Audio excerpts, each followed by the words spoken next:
औरंगाबाद तप, त्याग और बलिदान की भूमि है। इस मिट्टी ने अनुग्रह बाबू और जगतपति जगदेव जी के रूप में महान स्वतंत्रता सेनानी दिए। औरंगाबाद हो या गया जी हो, ये पक्के इरादे वाली धरती है। दशरथ मांझी जी इसी का प्रतीक रहे हैं। मैं इस क्षेत्र की सभी महान विभूतियों को नमन करता हूं।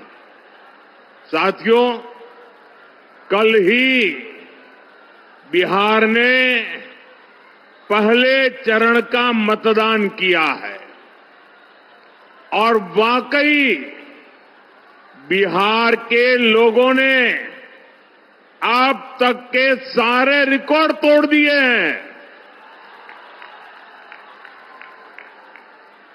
बिहार के इतिहास का अब तक का सबसे अधिक मतदान हुआ है और इसमें हमारी माताएं बहनें सुबह से कतार लगा करके खड़ी हो गई और उन्होंने तो सारे रिकॉर्ड तोड़ दिए हैं। पहले चरण में करीब 65% वोटिंग हुई है। ये दिखाता है कि एनडीए सरकार की वापसी का मोर्चा खुद बिहार की जनता ने संभाला हुआ है, बिहार के नौजवानों ने संभाला है, बिहार की माताओं बहनों ने संभाला है, बिहार के किसान भाइयों ने संभाला है।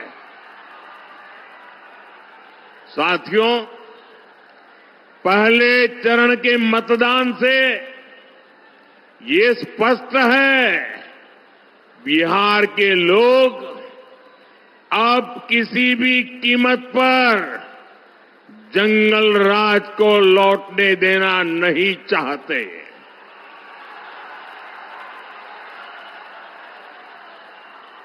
बिहार का नौजवान आरजेडी के झूठे वादों पर नहीं, एनडीए के ईमानदार इरादों पर वोट दे रहा है। आरजेडी ने झूठे वादों का भ्रम फैलाने की भरसक कोशिश की। इनके वादों पर तो खुद कांग्रेस को ही भरोसा नहीं है, इसलिए वो आरजेडी के घोषणा पत्र की बात ही नहीं करती।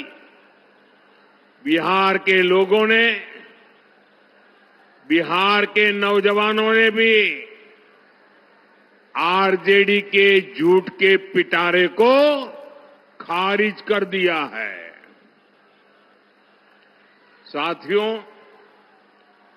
बिहार का मतदाता नरेंद्र नीतीश के ट्रैक रिकॉर्ड पर भरोसा कर रहा है, हमारे पक्के इरादों को समर्थन दे रहा है। पहले चरण के मतदान से ये तय है, फिर एक बार एनडीए सरकार, फिर एक बार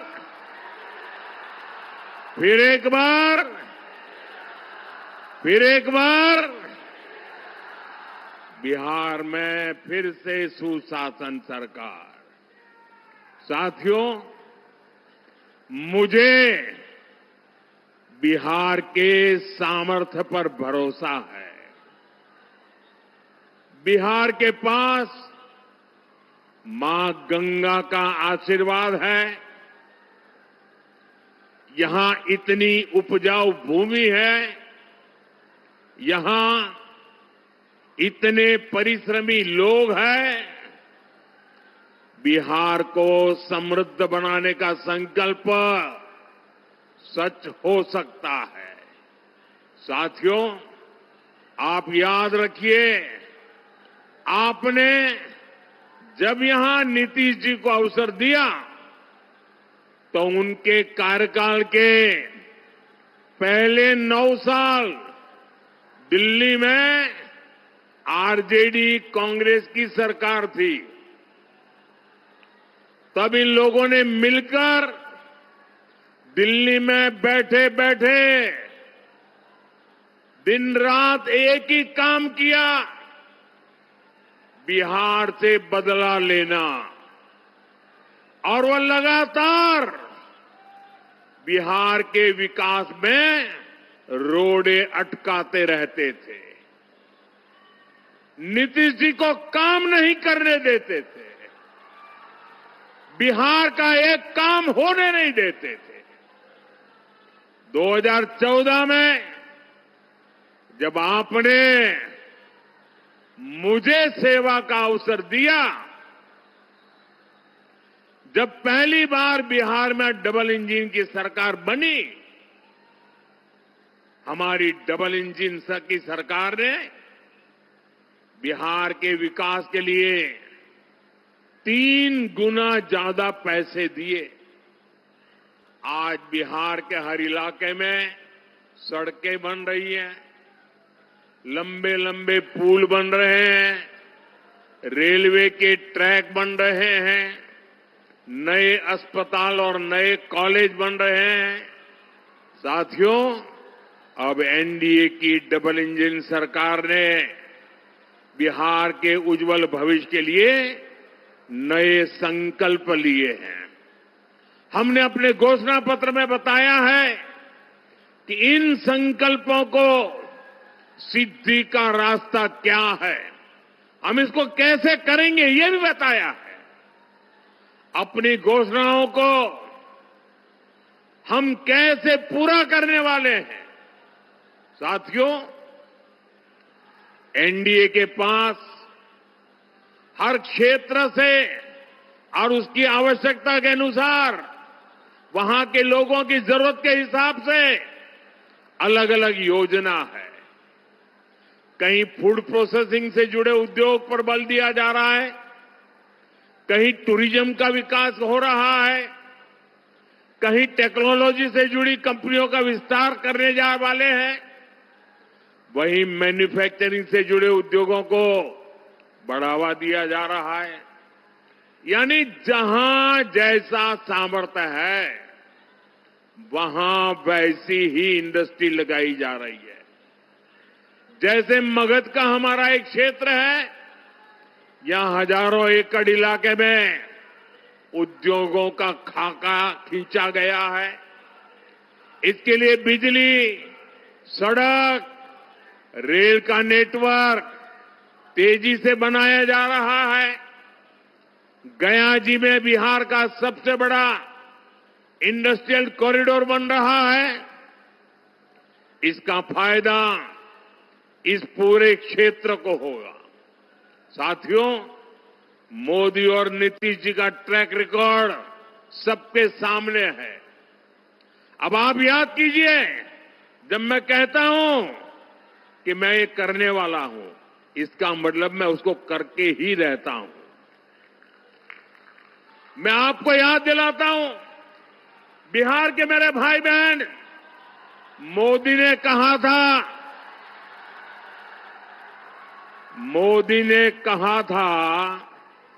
राम मंदिर बनेगा। आप मुझे बताइए, मंदिर बना के नहीं बना? मंदिर बना के नहीं बना? डंके की चोट पर बना के नहीं बना? 500 साल का अधूरा काम पूरा किया कि नहीं किया? मोदी ने देश को वादा किया था और मैंने कहा था कि आर्टिकल 370 की दीवार गिरेगी। आप मुझे बताइए, 370 हटा के नहीं हटा? 370 हटा के नहीं हटा, और मोदी ने बिहार की इसी धरती से पहलगाम हमले का बदला लेने की बात भी कही थी। और फिर आपने ऑपरेशन सिंदूर में तबाह होते पाकिस्तान को भी देखा है। मैंने बिहार की धरती से कहा था, वो किया कि नहीं किया? साथियों, मोदी ने वन रैंक वन पेंशन, हमारे देश की रक्षा करने वाले, हमारे देश के वीर जवानों, हमारे फौजियों को वादा किया था, हम वन रैंक वन पेंशन लागू करेंगे। आज 7 नवंबर को ही वन रैंक वन पेंशन लागू हुए 11 वर्ष हो रहे हैं। 11 वर्ष।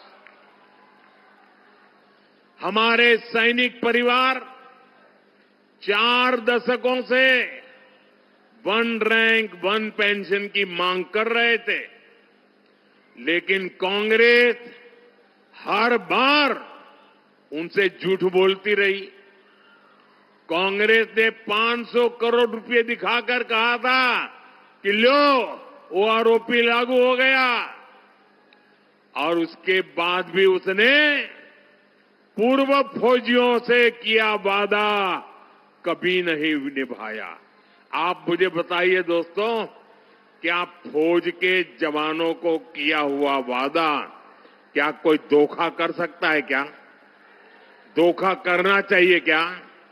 अगर तो ऐसा धोखा करते हैं तो वो कितने निकम्मे लोग हैं, वो आप जानते हैं कि नहीं जानते हैं? मैंने अपने सैनिक भाइयों को one rank one pension OROP लागू करने की गारंटी दी थी। आप मुझे बताइए, ये गारंटी मैंने पूरी की कि नहीं की? ये गारंटी पूरी की या नहीं की? और साथियों, ये ऐसे ही गारंटी पूरी नहीं हुई है। आप जानते हैं, इन 11 सालों में हमारे जो फौजी भाई बहन हैं, जो निवृत्त फौजी भाई बहन हैं, उनके परिवारों को कितना पैसा मिला है? आप अंदाज कर सकते हैं? अब तक वन रैंक वन पेंशन को लागू करने के कारण 1 लाख करोड़ कितना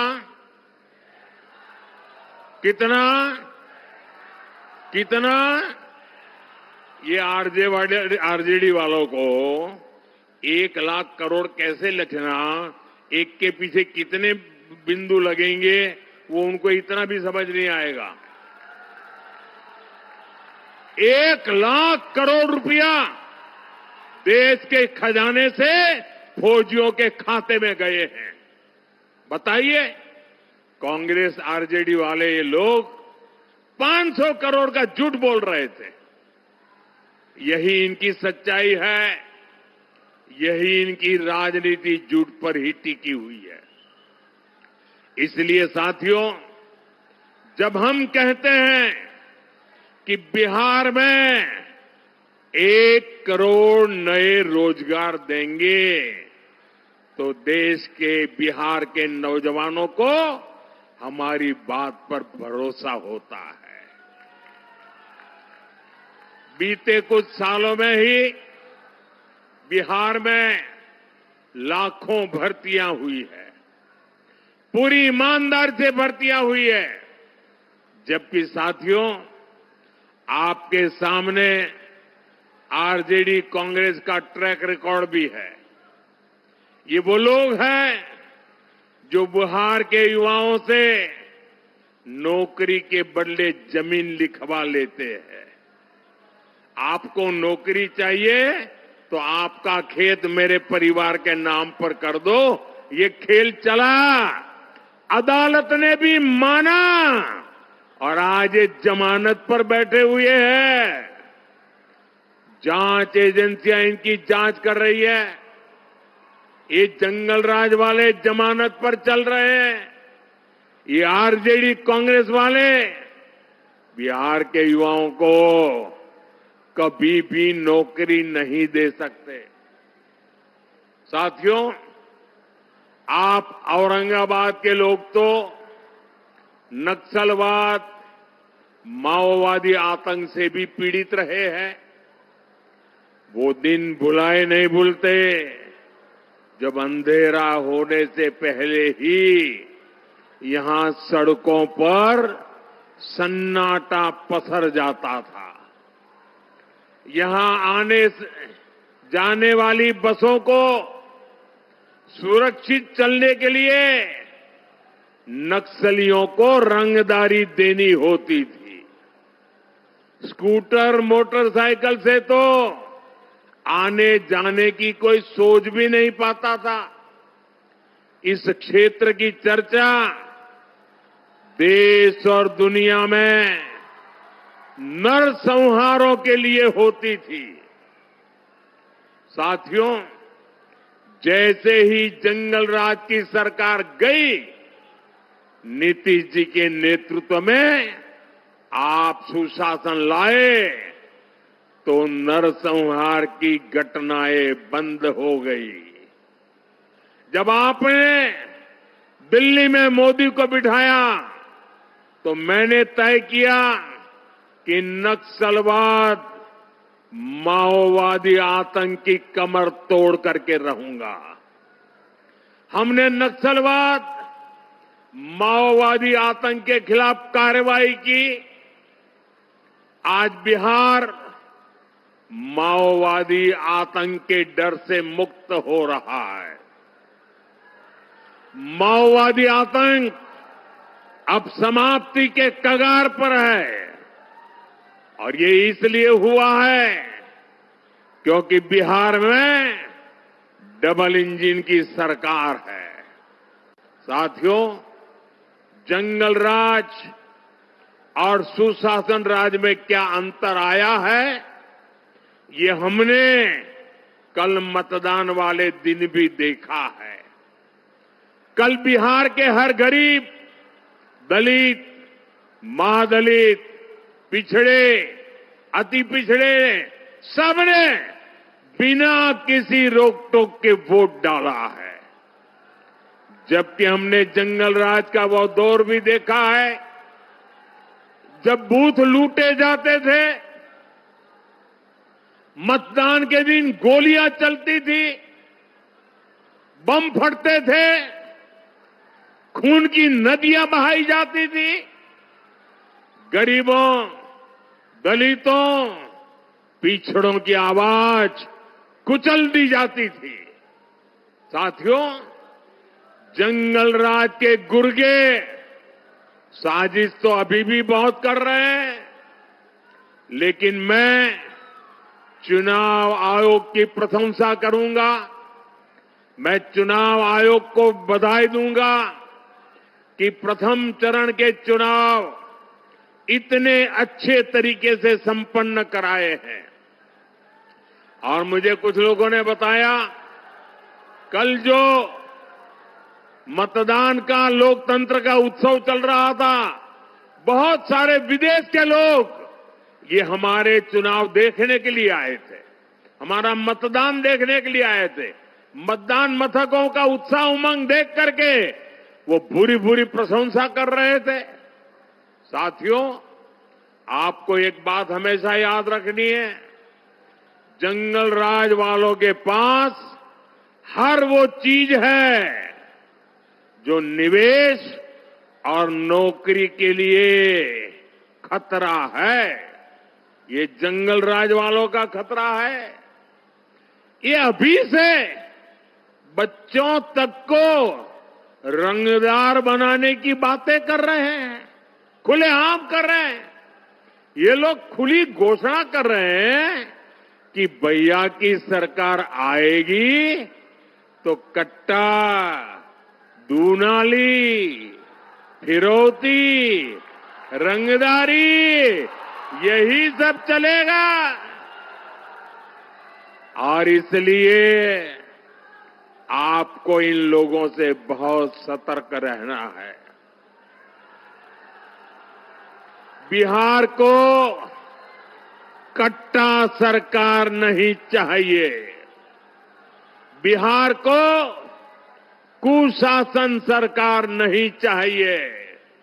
साथियों, बिहार को भाजपा एनडीए पर भरोसा है, क्योंकि एनडीए ने बिहार को जंगल राज से बाहर निकाला। अब बिहार को विश्वास है कि एनडीए ही बिहार को विकसित बना करके ही रहेगी। इसलिए बिहार एनडीए के ईमानदार संकल्प पत्र पर विश्वास करता है। बिहार की बहनें बेटियां सब देख रही हैं।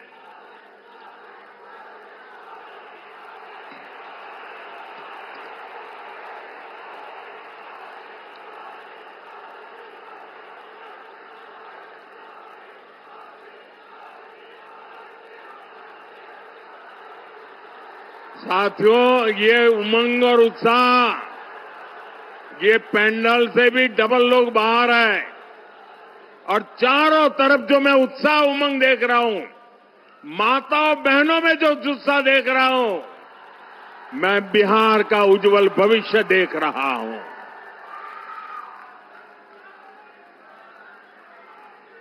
साथियों, ये एनडीए ही है जिसने पंचायती राज संस्थाओं और नगर निकायों में महिलाओं को 50% आरक्षण दिया। ये एनडीए ही है। एनडीए ने सरकारी नौकरी में भी महिलाओं को 35% आरक्षण दिया। ये एनडीए ही है जिसने विधानसभा और लोकसभा में भी महिलाओं को आरक्षण दिया। और ये एनडीए ही है जो बहनों बेटियों को स्वरोजगार के अवसर दे रहा है। लखपति दीदी का अभियान चल रहा है। साथियों, ये लोग जो संविधान दिखाने वाले लोग हैं ना, उन्होंने सामान्य समाज के गरीबों की कभी याद नहीं आई। ये मोदी है जिसने सामान्य समाज के गरीबों को 10% आरक्षण देकर के उनकी जिंदगी बदलने का काम किया है। हम सिर्फ घोषणाएं नहीं करते, काम करते हैं। जैसे मुख्यमंत्री महिला रोजगार योजना है, बिहार की 1,40,00,000 बहनों के खाते में 10-10 हजार रुपया पहुंच चुके हैं। इस पैसे से किसी ने सिलाई मशीन खरीदी, किसी ने कुछ सामान बेचना शुरू किया। हमने जो कहा वो करके दिखाया। इसलिए बहनों को भरोसा है कि एनडीए ही उनको जीवन के हर कदम पर आगे भी मदद करेगी। साथियों, अभी हमारे सम्राट जी ये लालटेन वालों के झूठ की बात कह रहे थे। मैं आपको 2019 की बात याद दिलाता हूं। 2019 में जनवरी फरवरी महीने में हमने पीएम किसान सम्मान योजना शुरू की और किसानों के खाते में 2-2 हजार रुपये भेजना शुरू किया। तो बिहार, झारखंड, बंगाल ऐसे राज्यों में ये पराजय के कारण भयभीत लोग झूठ फैलाने में लगे। किसानों को जाके कहने लगे, देखिए ये मोदी जी ने जो पैसा भेजा है ना, वो आपको सूद समेत वापस लेने वाला है। डरा रहे थे। और झारखंड में तो एक इलाके में लोगों ने पैसा जमा करने से मना कर दिया। इतना झूठ चलाते थे। आज उस बात को 2019 से आज 2025 आ गया, आज भी किसानों को पैसे देने का काम जारी है, क्योंकि मोदी जो करता है ना, वो काम पूरा करता है। साथियों, मोदी वंचितों को वरीयता देता है, मोदी पिछड़ों को प्राथमिकता देता है। आप देखिए, बिहार में 60 लाख गरीबों को पक्के घर, पक्के आवास मिले हैं। तो 60 लाख ये पक्के घर मेरे गरीब परिवारों को, मेरे दलित परिवारों को, मेरे महादलित परिवारों को, मेरे पिछड़ों परिवारों को, मेरे अति पिछड़ों परिवारों के टोलों में बनाए गए हैं। उनको एक नई जिंदगी देने का काम किया है। घर घर बिजली, नल, शौचालय, मुफ्त गैस कनेक्शन, ये सब कुछ पहुंच रहा है। इसका फायदा भी वंचितों को ही सबसे ज्यादा हुआ है। मुफ्त अनाज हो या मुफ्त इलाज, इससे गरीब का, वंचित का फायदा हो रहा है। साथियों, कांग्रेस ने छोटे किसानों को कभी पूछा तक नहीं। ये मोदी है जो छोटे किसानों की चिंता करता है। हमारी सरकार किसानों के खाते में 6-6 हजार रुपये जमा करती है। और अब तो बिहार एनडीए ने घोषणा की है, जब फिर से यहां एनडीए की सरकार बनेगी तो 3,000 रुपये बिहार के किसानों को अतिरिक्त दिए जाएंगे। यानी डबल इंजन सरकार बिहार के किसानों को 9,000 रुपये देगी। साथियों, कांग्रेस और आरजेडी ने आप किसानों को बूंद बूंद पानी के लिए तरसाया था। आप याद कीजिए, उत्तर कोयल बांध परियोजना की चर्चा कब से चल रही थी। इस क्षेत्र के किसानों ने तो उम्मीद ही छोड़ दी थी। इस बांध के निर्माण का काम पूरा हो, इसके लिए हमने अतिरिक्त पैसा दिया और अब बांध का काम तेजी से चल रहा है। और मुझे मालूम है, ये सुशील जी जब सांसद के रूप में इस काम को लेकर के दिन रात मेहनत करते थे। साथियों, लालटेन वालों ने खेत को सिंचाई के लिए तरसाया और बिहार को अंधेरे में रखा। हमारी सरकार बिजली कारखाने लगा रही है। कुछ महीने पहले ही मुझे नबीनगर कारखाने के अगले चरण का शिलान्यास करने का अवसर मिला था। इससे आपको बिजली भी मिलेगी और नौजवानों को रोजगार भी मिलेगा। साथियों, कांग्रेस और आरजेडी वाले सत्ता के लिए किसी को भी धोखा दे सकते हैं। औरंगाबाद तो इसका सबसे बड़ा साक्षी है। यहां जो कुटुंबा सीट है, उस पर क्या हुआ, ये पूरे बिहार ने देखा। कांग्रेस के प्रदेश अध्यक्ष तक को आरजेडी ने अपमानित किया। आरजेडी ने कांग्रेस को सिर्फ वही सीटें दी जहां वो 35-40 साल से नहीं जीत पाई है। आरजेडी ने कांग्रेस की कनपट्टी पर कट्टा रखकर मुख्यमंत्री पद की उम्मीदवारी भी चोरी कर ली। आज भी अनेकों सीटों पर आरजेडी कांग्रेस वाले आमने सामने हैं। आप मुझे बताइए, जो अपने साथियों को धोखा दे सकते हैं, वो आपके सगे हो सकते हैं क्या? आपका भला कर सकते हैं क्या? ये वादे पूरे कर सकते हैं क्या? साथियों, कांग्रेस और आरजेडी सिर्फ अपमान की, गाली गलौज की राजनीति करते हैं। आपने देखा, कांग्रेस के शाही परिवार के नामदार ने छठी मैया की पूजा को ड्रामा कहा। ये लोग महाकुंभ को भी फालतू कहते हैं।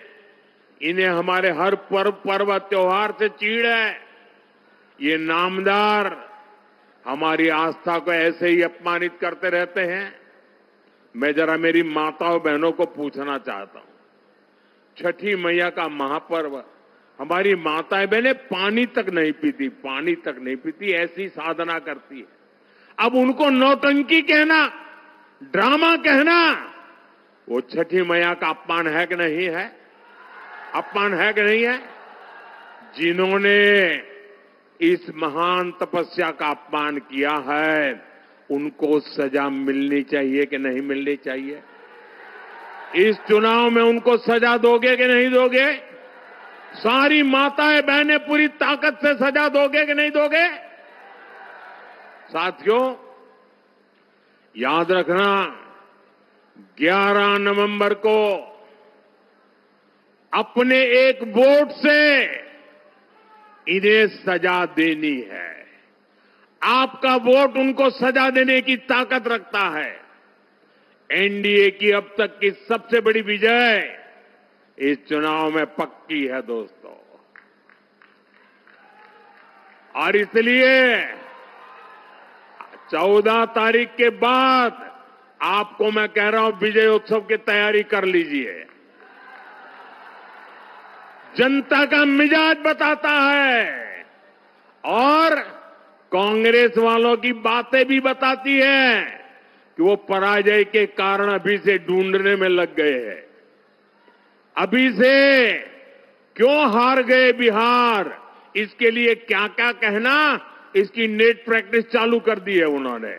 और इसलिए भाइयों बहनों, विजय की ओर आगे बढ़ना है आपके आशीर्वाद से। मैं सभी हमारे उम्मीदवारों से आग्रह करूंगा कि जरा आगे आइए, थोड़ा 2-2 कदम।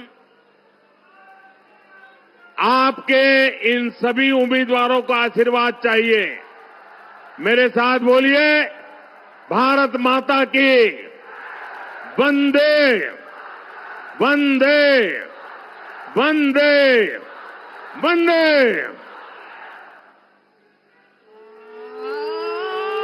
रफ्तार देखो बिहार का रफ्तार, आया है युग उत्थान का,